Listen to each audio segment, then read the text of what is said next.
วัดฝ่ายหินที่เคารพอย่างสูงท่านผู้อำนวยการสถานีวิทยุท้องถิ่น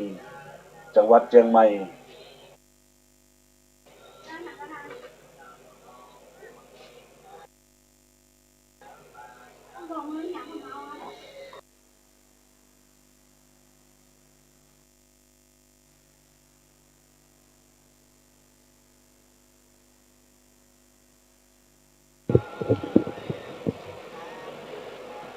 กราบนมัสการถวายความเคารพหลวงพ่อท่านพระครูสถิตธุราธรเจ้าวาดวัดสันขยอมวิหารอุโบสถไม้สักทองทรงล้านนาประสงค์เถรานุเถระครูบาอาจารย์ทุกตนทุกองค์ทุกรูปณโอกาสกาลบัดนี้อัตมภาพได้ดำเนินรายการธรรมะเพื่อ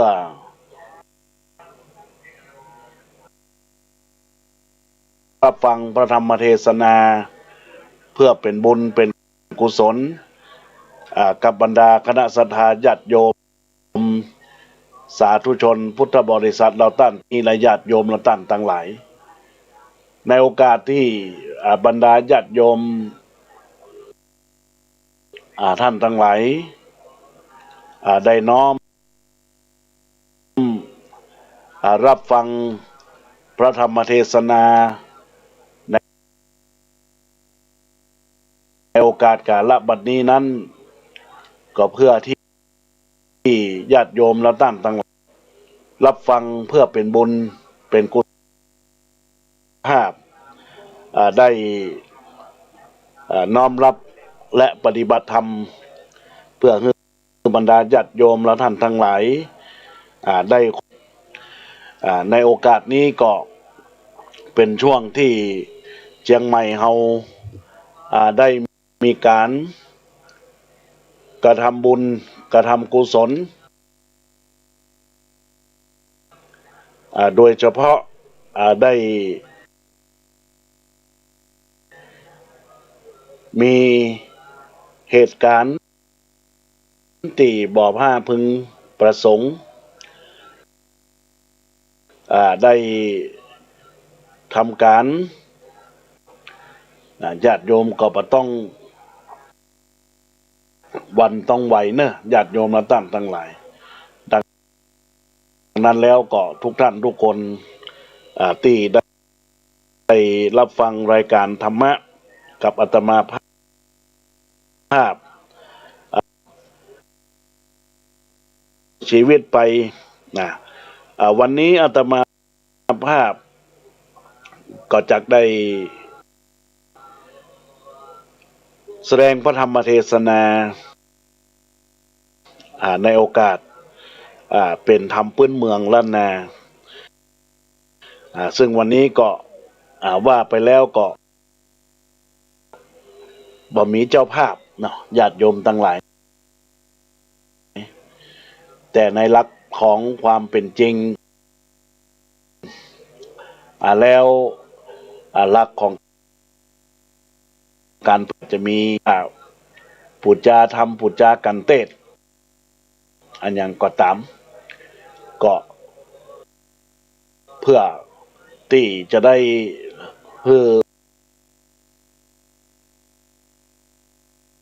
ลิงก์สัญญาณในคลื่นวิทยุต่างๆญาติโยมทั้งหลายในโอกาสนี้อาตมาภาพก็มาได้บอกบุญบอกกุศลไผที่ว่าเป็นเจ้าภาพก็จะได้เทศนาธรรมเป็นธรรมพื้นเมืองวันนี้จะเทศธรรมเรื่องเรือนสามน้ำสี่ก็มีใจความว่าจะได้ก่อศรัทธาญาติโยมก็รับฟังกันเนอะเรือนสามน้ำสี่ญาติโยมก็รับฟังกันเพื่อเป็นกาละที่เราท่านทั้งหลายจะได้เป็นบุญเป็นกุศลกับบรรดาคณะศรัทธาญาติโยมท่านสาธุชนท่านผู้ฟังท่านทั้งหลายที่อาตมาภาพ จักได้เทศนาธรรมให้บรรดาญาติโยมตอนนี้ญาติโยมทั้งหลายอยู่ต่างบ้านต่างจองอาตมาภาพได้จัดรายการอยู่2 อย่างด้วยกันอย่างแรกก็ขึ้นวิทยุเพื่อการศึกษาพระพุทธศาสนาและจริยธรรมแล้วก็อีกอย่างหนึ่งก็ได้เทศนาธรรม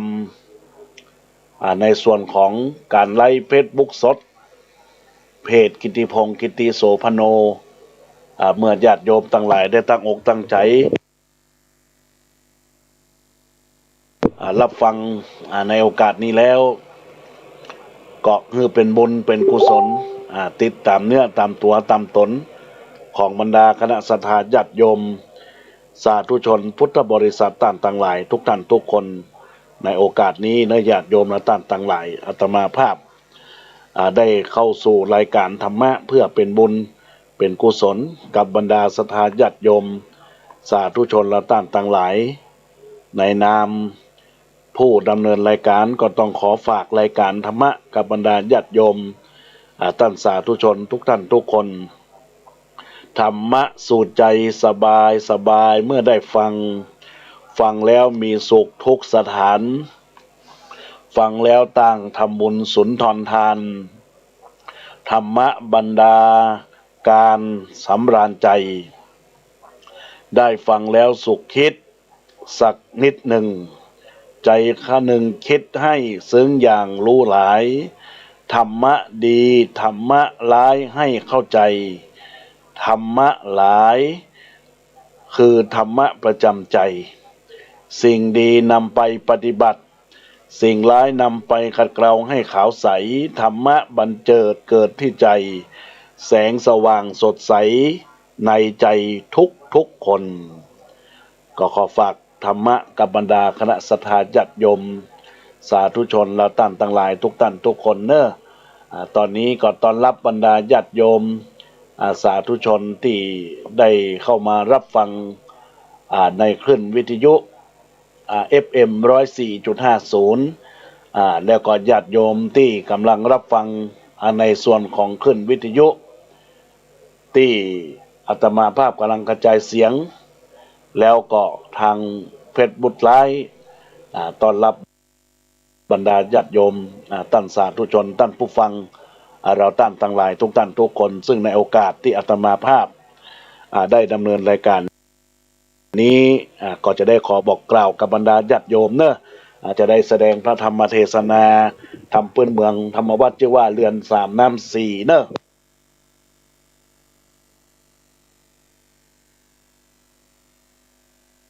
เจริญพรญาติโยมได้สดับตะฟังในโอกาสบัดนี้นะโมตัสสะภะคะวะโตอะระหะโตสัมมาสัมพุทธัสสะสุสังลัมภาเตปัญญังอปามันโตเวจคันโนธัมมาจาเลสุขังเสติสาทะโวโดลาสัพพุลิสะตังลายตั้งยิ่งใจน้อยใหญ่ผู้มากไฟตั้งบนอันจักนนเตรียมกามล่วงล้ำภัยมารดังพระทานลงงานตนโยดเทศนาโพธิสัตตาว่าคนผู้ใดนะบ่ประมาทบ่ละขาดของนี้รู้เว้นนี่กรรมบาปอันการหยาบจูประการย่อมเฉยบานคำเจ้าบ่โศกเศร้าการใดแม้นใดตายไปพรากนา จากโลกลาเมืองคนยอมเอาต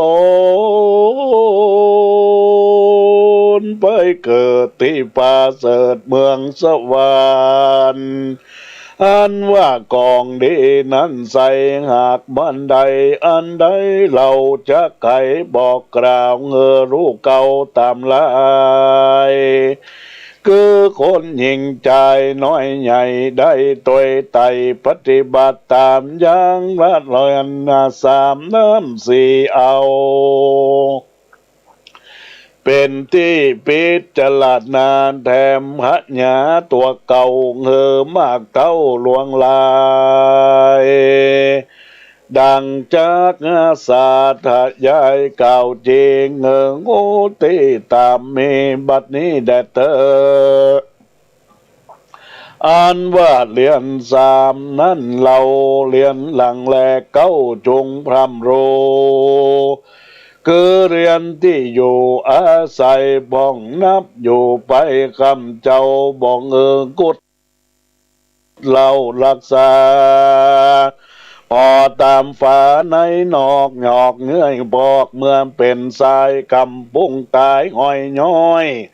หมดใหญ่น้อยยันหยาบมุงแม่หมูแมงสาบสะสนพอไปบนคนเฮ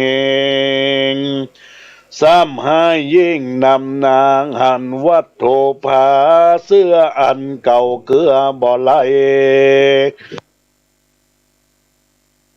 ห้อยตากไว้ลงหลังสังเป็นสังบอกโง่ดังที่อยู่รังโนแป้นตรงปูไหลคอนอยู่เป็นบ่อนไผ่มันจักยากงานย่างผันยกย้ายกลัวปาดป้ายขาหักลำบากนักเหลือใจพอเรือนในเหี่ยโปง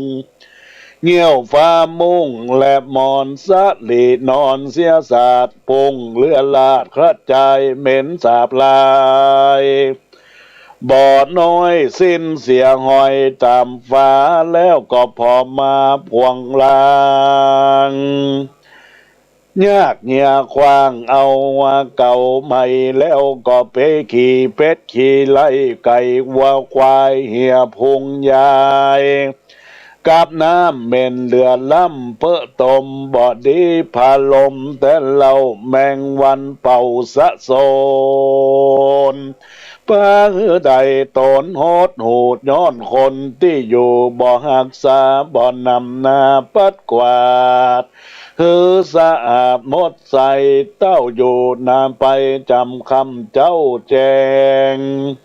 คำเล่าใดๆกว่าเพื่อที่ลายอุบาทลาจากงาบมามานกาญาแล้วเทวดามวลหมู่แล้วก็มาอันรักษาอยู่เรียนตนก็บันดลช่วยกำเฮอล่วงล้ำเคียงเคขอภัยมีถอยไหลเจ็บป่วยไข้ย่อมมีมาได้เคียงกาบอกขาดตุกไม่มาแหล่งเลิงและนาบ่อนำนาแล้วก็มานาส่วนอันว่าห่อเรือนใดนั้นเราได้อากับปู่เป็นเจ้าว่าผู้ปัดปัวหูบองมองมัวไม่มาดมันปัดกวาดรักษาเทวดามวลหมู่อันนั่งอยู่ยังเฮือนย่อมยังอยู่แล้วก็มาสักเสริญสะเศร้าปันปอนกล่าวยินดีใดสุเขชื่นจ้อยบ่ต่ำก้อยเกียงกาปันดังเก่งหาใหญ่กว้างอันเป็นสร้างละโหทานกันว่าเจ้าของมันเอ็นญาณขี้คาน อยู่เตี้ยแต่บ้านใดได้บ่คงควายเก็บกวาดบ่ปล่อยเงอเลียลาดลุงลางสั่งเป็นสังเงียบฟุ้งอันหยาบยุงบอกงามตาก็เป็นดังเก้งหาอันเก่าดูมันเศร้าและเสียสะเลบ่เป็นดีแต่ใสปางใจเอาไม่เกียงกาปั่นดังเก้งหาตูบน้อยดูเรียบร้อยหมดใสบ่มีอันใดเลียนลาดดูสะอาดงามตาย่อมเป็นเก้งหาผ่องแผ้วก็เป็นดังวิมานแก้วเมืองสวรรค์ใดสุขเคินวันข้ามเจ้าบ่โศกเศร้าการใดและนาส่วนอันว่าเรียนดวนสองนั้นใสดังจะกล่าวไว้ทัดไปเกิงหากเป็นเฮือนไฟนั้นเราหากเป็นตีหนึ่งเขาและอาหารกันปล่อยจอนจานมิตรพราเลียลาดกว่าใหญ่ๆก็มอก็มาเฮียฟุ้งเป็นหยาบยุงขาดใจบ่ผ่านภายเก็บกวาดสะอาดเรียบร้อยแล้วก็มีอันบ่อนิกาแก้วก็มีอันใดก็ดีก็ได้ก็ตามมายังแก้วจังบันกาออกเงินก็ดีอันว่าคนใดคนไหนก็ดีอันว่าสัตว์ใหญ่น้อยหยาดหยาบคือแมงสาบและโนแมงวันโจเป็นหมู่บินมาสู่ตอมกันหมดแมงวันตอมไตดูกลางน้อยใหญ่ใหญ่ใหญ่ขี้เต้าเต้าไฟเหียฟุ้งสายกำปุ้งปิววนขี่ขาปลายบนห้อยย่อยถอยใหญ่น้อยใส่อาหารแล้วตั้งจ้อนจานพับแห่กินละไว้แต่หลายวันนอนไตกันหยาบกินข้าวขาวสาบเลียลายเป็นตีละอายเปื้อนบานปนดีผ่านหยาดโลกาอันจักป่าเอาไม่ได้ป่วยเคียงไข้ขีญาบ่เป็นดีแต่เล่า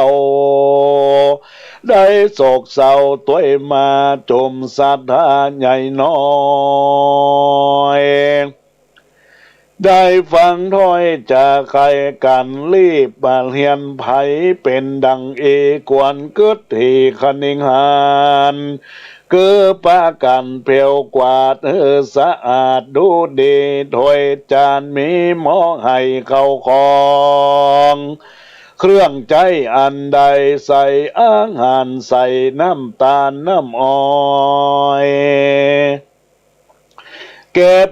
เรียบร้อยงามตากะปิน้ำปลาขิงขาเขียงมีดหน้าพระน้อยใหญ่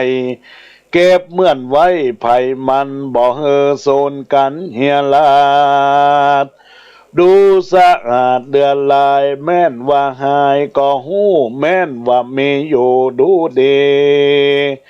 ย่อมเป็นสลีบอดเศร้าแก่ผู้เป็นเจ้าเก่งหาย่อมจักป่าป้นจากต่างตกยากจุภากา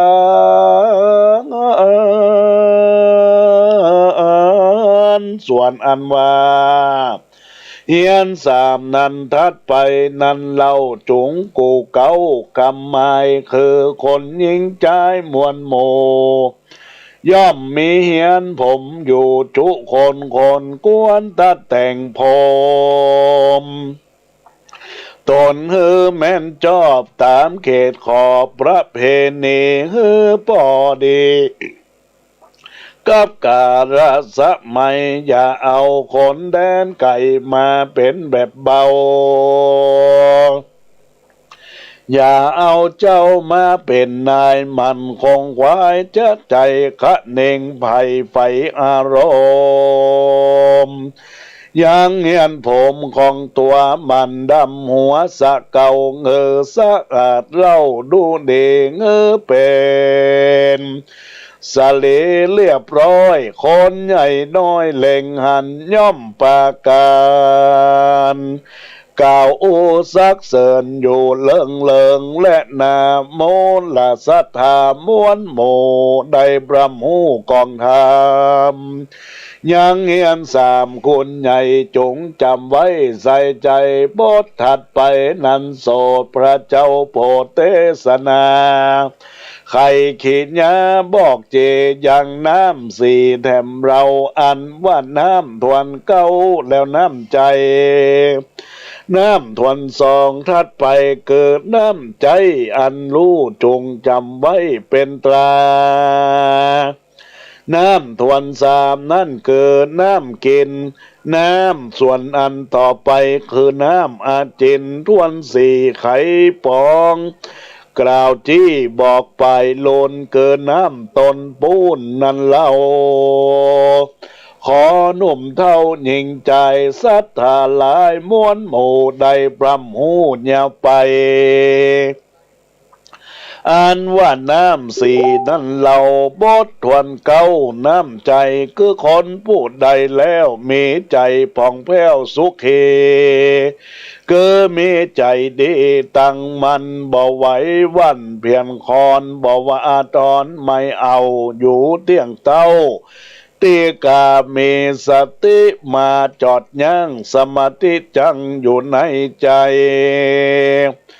แม้นมีคนมาไขแจงด่าจำก็มาจากให้ว่าใครกำเป็นกำมัวดำจะถอยหรือตาต้อยบุญตีก็มีใจดีดังเก่าบ่ไม่เอาโกธาและนาแถมประกาศหนึ่งนั้นเล่าคนหนุ่มเท่ายิ่งใจกวนมีใจเพื่อภายแผ่คือลูกกุลพ่อแม่ตั้งสองกวนสนองแต่นตอบแม่นจอบกลางดีบอกกาลีบาปใบพ่อแม่ได้เคียงกาแถมในยะหนึ่งนากันพี่น้องเลือคนเกี่ยวข้องกับตนได้ทาลนเอาไม่เจ็บป่วยใครต่อตามหรือถูกตันท่ากรรมลำบากเมาทุกยากมาโจกวนอินดูไฟหอยบ่ละปล่อยวางกวนเร็วไว้จ่วยกำเฮอล่วงล้ำเคียงเคเอาเข้ากองเมน้อยมากกวนบริจาคขวางปันมีหัวมันลูกไม้ของเครื่องใจเสียพาหรือเครื่องงาอลังการตั้งอาหารเข้าน้ำยกยอพร่ำปั่นไปชื่อว่าเป็นผู้มีน้ำใจประเสริฐมาให้เกิดสัตว์สัตว์เดชและนา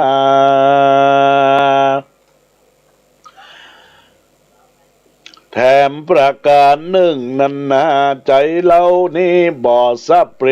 สอกกอกบ่เป็นปอกม้วนเมาบ่กวนเก่าด้วยบาปอันกระหยาบเหิกนามีเมตตาไฟหอยต่อคนใหญ่น้อยยิ่งใจ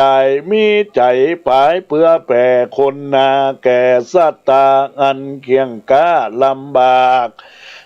พ้นจากเคียงเคโมทิตามีใจจื่นหันผู้อื่นช่วยบานมีละภาสาการมากเต่ายะสลังกังเขาเลือลายก็มีใจจื่นจ้อยบอกเกิดต้อยอิจจาอุเบกขานั่นเหล่าหันโคนหนุ่มเต่ายิ่งใจหรือสัตว์หลายน้อยใหญ่ได้เอาไม่เคียงงาเข็นได้เจ็บเป็นขังคอน เป็นตกร้อนเลือนลายหรือว่าตายม้อยมั่งควรเกิดอ้างเงาไปว่าสัตว์อยู่ในโลกไตเกิดมาใจเวรกรรมกันกรรมนำมาลอดย่อมมวยมอดมรณาจะเกี่ยงกะเอาไม่แล้วก็เอามาเอาไม่เอาไม่แล้วลือจักไปลินนาเป็นดีย่อมกรรมมีจัดก่อนมาล่อยตอนตวยตาลการเกิดหันดังนี้หากแม่นตี้อุเบกขาและนาศรัทธาอันว่าสัพพัญโญแห่งพระพุทธเจ้าตนเป็นเก่าติโลกาได้เตสัตนาภายโพดนำสัตคามโอกวัตสงสารได้สุขสัมบานจืนจอยพระกล่าวถ้อยเป็นกถามโนบุพังคมนาธรรมาดังว่าทำทั้งหลายนั้นเราคนหนุ่มเท่ายิงใจมิโลกกายตั้งอยู่ใจเป็นกู้นำไปจะกระทำอันใดนั่นเราใจเป็นเก้านำป่าจักใดขีญาขีขาจื่นจอยลือทุกจ่องหอยสันได้อยู่ที่ใจนั่นใส่คนน้อยใหญ่ยิ่งใจจงขะเน่งพระหูรักษาใจโยตามธรรมอย่ากระทำบาปเกิดฮึกนาเกิดแต่หาบตั้งบนจักหนุนเตรียมกรรมล่วงล้ำภัยมารพระตนทะลงส่งญาณปิ้นเก่าได้สอนคนหนุ่มเท่ายิงใจได้หายพ้นจากทางตกยากเคียงคีแล้วขังยังไขบาลีไววาสัพพะปาปัสสะอากระนังเว้นหนีจากบาทอันกัญญาบจุประการกุศลสะสุปสัมปทามันตานเขาน้ำวัดโตพร่ำปัจจัยสัจจิตะปริโยทปนางมีใจใสผ่องแผ้วเป็นดังแก้วพระพาจมศรัทธามวลโมจงพร่ำหูตามมีว่ากันน้ำใจบอดดีนั่นเราใจหม่นเศร้าโดยโลภะมีโมหะตัณหากิเลสนะใบบอดบ่รู้รอดกองธรรมย่อมจักนำไปสู่ยังที่อยู่อบายส่วนคนยิ่งใจหนุ่มเฒ่าผู้มีใจบ่เศร้าใจบานบ่โลภะปามานติดแปดบ่โมหะแขวดในตนอากุศลกุศลหยาบจากิเลสก็มัวดำบ่บังอำจ่องหอยบาปกรรมถ้อยจังไรนีกหนีไก่แต่โสดเกิดกัวโตดบายคนยิ่งใจดังอ่านปราดกล่าวจี้ว่าเป็นผู้มีน้ำใจพาเสริฐปางเกิดสวัสดีและนาหมดโทษไปนั่นเจอว่าน้ำทวนสองนั่นใส่เกิดหากบัดใดน้ำใจดิเลหม้อไหมีโอ่งน้ำอันมีอยู่ปรำจุแห่งอย่างอื่นได้แห้งหายไปมันพอใจคำเจ้าเข้าเจ้าพำล้างแล้วก็อย่ามีสังข้างไปในหมดใสเป่งปอยแม่นคนใหญ่น้อยมาดันย่อมปากันใจเจินเป็นที่ตื่นเจยบานจักเราเขาเล่าคาน กล่าวจี้ว่าคนเฮียนนี้ดูจัดลาดมองให้สะอาดดูดีย่อมเป็นสะเลบ่อเศร้าแก่ผู้เป็นเจ้าเก่งหาและนาบัดท่านไปเกิดรวนเลือนสามซ้อนสามลำดับตามแต่เก่าคือน้ำกินน้ำนั้นเราเก่าแล้วถอยแล้วก็น้ำมอนใหญ่น้อยเลืองลายน้ำต้นไม้ตั้งไว้คนใหญ่ดื่มกินสมดังอาจินน้อยมากอย่าแห้งหาไกลกลาพร่องก็ได้มีใจก็ดีใส่น้ำตาจักแห่งก้อยกราดมดใหญ่น้อยแมงสาบไตพระปาบสะโซนขี้ไข่วนยะยองรอยผู้ฟองปาปานเข้าสุกเข้าสารตกไก่ยากเนื้อเหือก็มาลอยไข้สะโซนแล้วก็บ่มีมงคลแต่เราแก่ผู้เป็นเจ้าเกงาการวงศาพี่น้องหรือคนเกี่ยวข้องมางหันเขาจักเตียนขวัญกล่าวถอยว่าเฮานี่ถอยมากล้ำสุดแต่น้ำจักกินก็อาจจินแห้งขาดบ่สะอาดงามตาเหตุด้านนาเรานี่กวนเกิดที่คะหนิ่งในว่าเฮียนผู้ใดนั่นเรามีเป็นดังบอกกล่าวเดาใครปันจงป้ากันเกิดพรามอย่างน้ำแห่งขาดมันปัดกวาดหรือสวยล่างดังกล่าวอ้างไผมา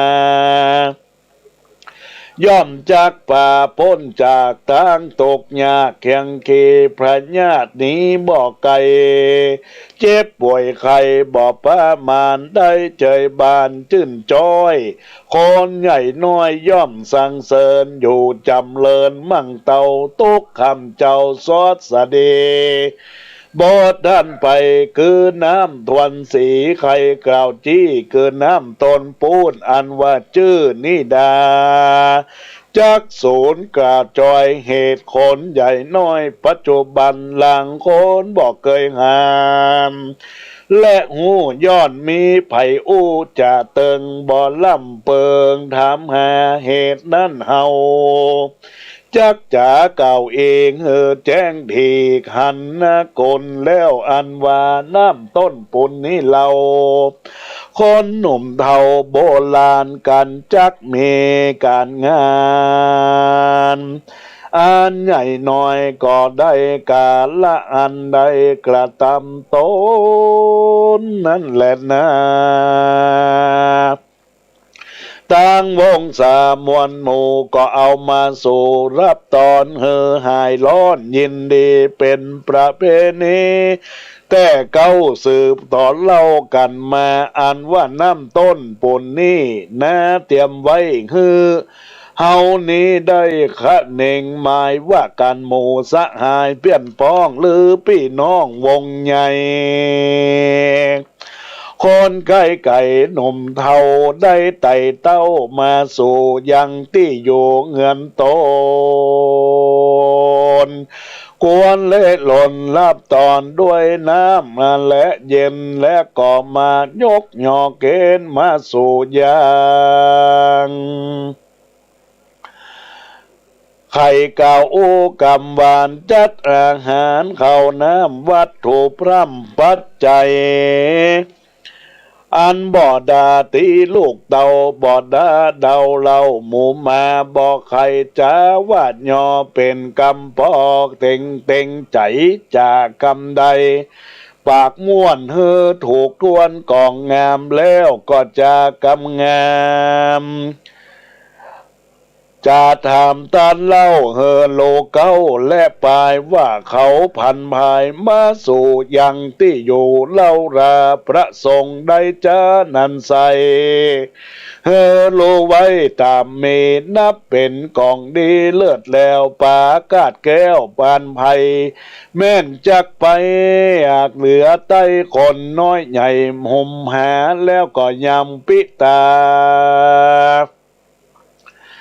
ระกอดบรตอดตุมวางนับเป็นต่างผาเสดปางเกิดสัตสันเดและนาจุมสัตอามวลหมู่อ่านนั่งอยู่ฟังธรรมได้จ่าดาฟังแล้วแต่เก้าติดต่อเต้าตวยตามยังเรียนสามน้ำสี่นั่งกล่าวจี้ไขมาเฮียนหลังหนึ่งนากล่าวโอเกอเฮียนที่อยู่อาสะไลรู้ใส่ใจแผ่วกวาดฮือสะอาดเรียบร้อยดังกล่าวถ้อยไขมาส่วนเฮือนทวนซองนั่นนาเกอเฮียนไฟเข้าของได้น้อยมากตั้งโขกงาปากทวนจอนเก็บไว้นาปอนนาไผ่มันไผ่พันปัดกวาดบ่เฮอเรือลาดลงหลังรู้ละวังรักษาส่วนเรือนทวนสามนั่นนาเกิดเหียนพรมมันพารมคือถอยตัดสะล้างเฮือสะอาดดูดีงามนั่นนาส่วนเรียนน้ำสีนั่นเราน้ำกวนเก่าคือน้ำใจมีใจใส่ผ่องแผ้วเป็นดังแก้วพระพาเบาเววาไหววันใจอยู่มันสันเดสเตก็มีตั้งต่อมีศีลก่อกับตนเป็นมงคลเลิศแล้วปากาศแก้วไพมานญาได้ตีคาชื่นจอยได้สมไฟหอยใจปองส่วนน้ำทวนซองเกินน้ำใจคือมีน้ำไว้เต็มไหเฮือน้ำใสสะอาดบอกกล้อยกราดไกลกราดจักใดตีขาอายุมันเยินยาวบ่วิดว่างเสียในบททวนทัดไปน้ำกินก็เฮือมันอาจินเล่งสอดเฮออย่าได้น้ำเหียนหอดนี่หายมันคงควายจะใจล้างเปลี่ยนน้ำใหม่ทั้งวันมันเฮอขยานบอกขาดลาสาประมาทเฮอน้ำสะอาดบดใส่บดทันไปต้นสี่ไข่กล่าวจีคือน้ำตนปูนเฮอมีใจโน้นจื่นโซยามม้วนหมู่ทรงวงศาตั้งญาติกาพ่อแม่ตั้งเดาแก่ตานายเม็ดแก้วสางหายเปลี่ยนปองมาสู่ห้องเลี้ยนตนกวนเล็ดหล่นรับตอนด้วยกำอ่อนจ๋าหวานบ่จ๋าขานสวกาบ่เย็ดหน้าจังงังบ่ตั้งโลดังเฟินฟาดบ่หาดห้าวกาลีนับเป็นกองดีบ่เศร้าแก่ผู้เป็นเจ้าเก่งหาย่อมจักป่าพ้นจากต่างทุกยากจูประการได้ใจบานจิ้นจอยดังไฟห้อยขะนิ่งในแม่นตายไปภาคหน้าจากลมฟ้าเมืองโคนก่อนยอมเอาตนไปเกิดตีห้องฟ้าเลิศคงสักวันบ่อยากจะและนานิทิตังขิญญาสร้างวันนาวิเศษจากงองเหตุเรียนสามน้ำสี่อันใดกล่าวจี้ได้กล่าวมาลำดับมาก็มีโดยประการดังกล่าวมานี่แหละนะก็บังคมสมเลสเดชอุบาสกอุบาสิกาทายกทายิกาศรัทธานาบุญตั้งหลายทุกท่านทุกคนได้น้อมสดับตับฟังการแสดงพระธรรมเทศนาอาตมาภาพได้แสดงธรรมเรียนสามน้ำสี่ได้จบลงไปใจความพระธรรมเทศนาที่อาตมาภาพได้ไขจ้าพุทธวจนังนี้อาตมาภาพก็ได้ อูจาถึงเรื่องราวน้ำก็คือน้ำอกน้ำใจน้ำอดน้ำทนนะบรรดาญาติโยมทั้งหลาย น้ำอดน้ำทนที่หมู่เฮาเราเจ้าข้าท่านทั้งหลายจะต้องประพฤติปฏิบัติเป็นหลักแห่งการสร้างกุศลคุณงามความดีแต่ตนตัวอย่างที่ได้เตะทำไปน้ำสี่อย่าง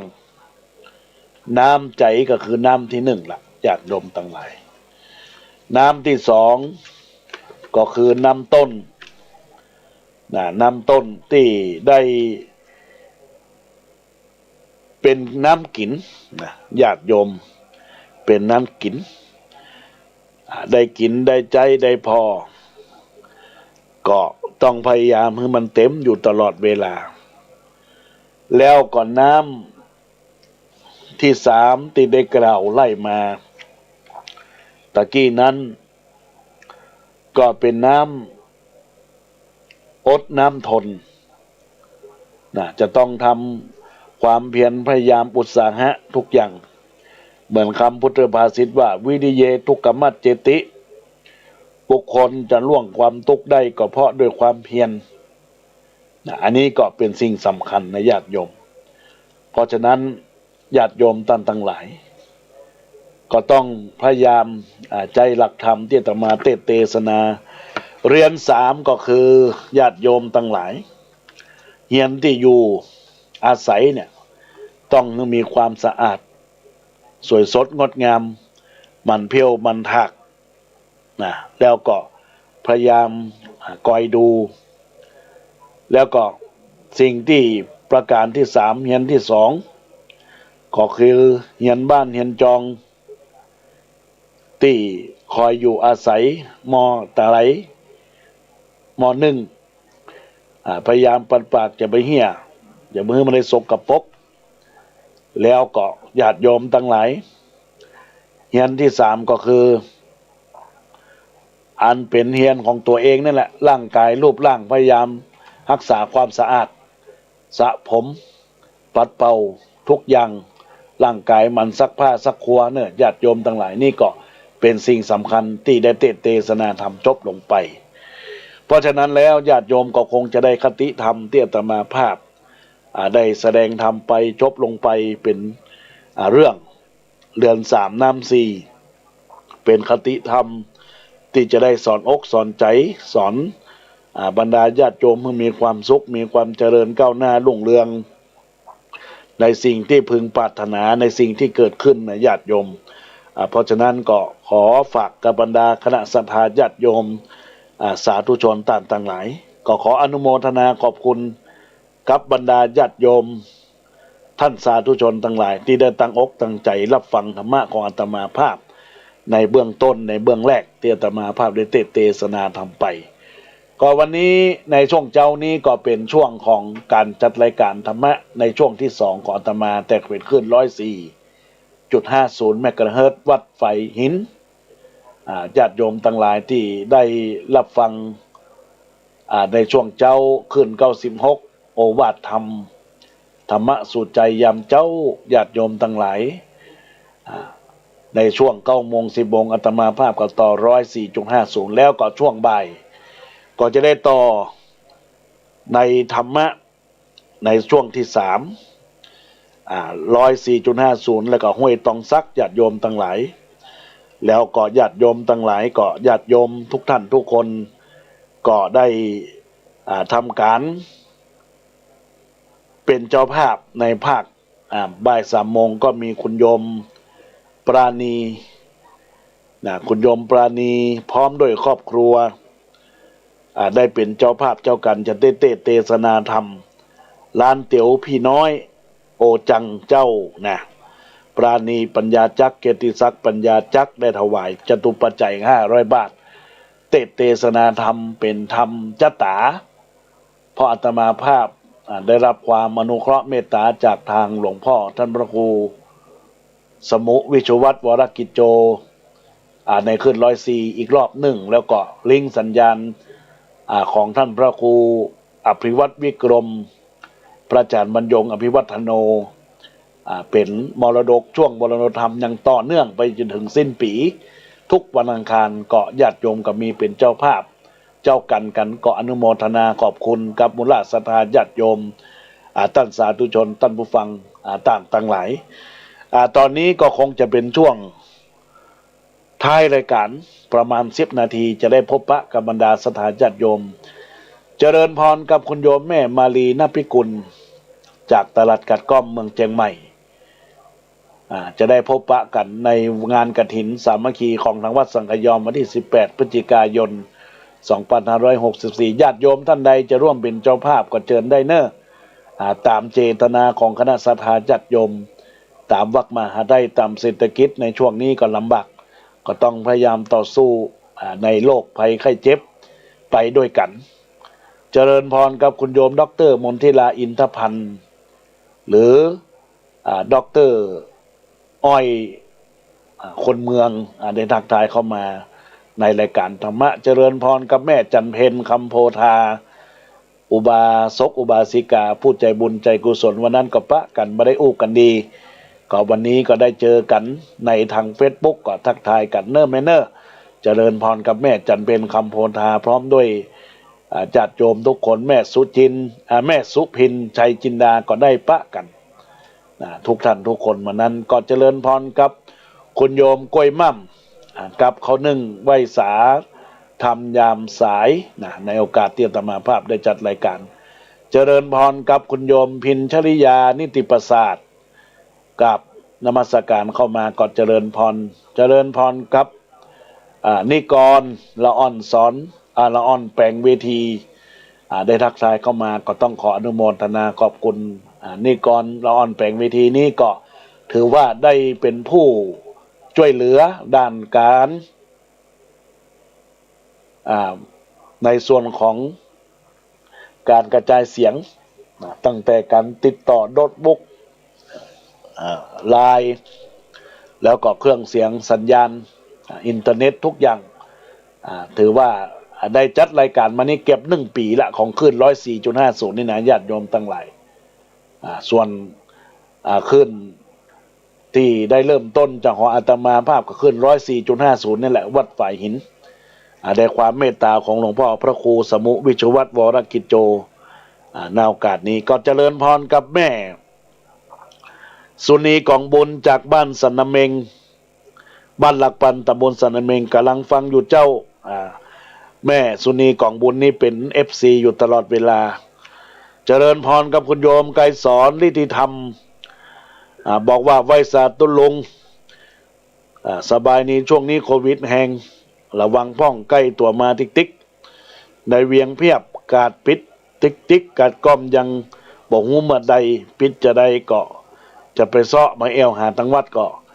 ได้เสมอเนอะคุณโยมไกรสอนฤทธิธรรมนี่ก็เป็นเจ้าภาพแอมไลน์ส่งสัญญาณของทางอาตมาภาพจะได้ครบ1 ปีตะวานี้ละที่สัญญาณที่กำลังเริ่มจัดกระจายเสียงนี่นะญาติโยมทั้งหลายเจริญพรกับคุณโยมอัมภัยวีรสะจากบ้านต้นเพิ่งเมืองระปูนได้ทักทายเข้ามาอุจาในรายการธรรมะของอาตมาภาพขออนุโมทนาขอบคุณกับทุกท่านทุกคนเนอะตอนนี้ญาติโยมท่านใดที่อยากใครพบปะอุจากันเป็นขวัญกำลังใจในสายรายการหน้าไมค์ก็สามารถโทรศัพท์เข้ามาที่เบอร์โทรศัพท์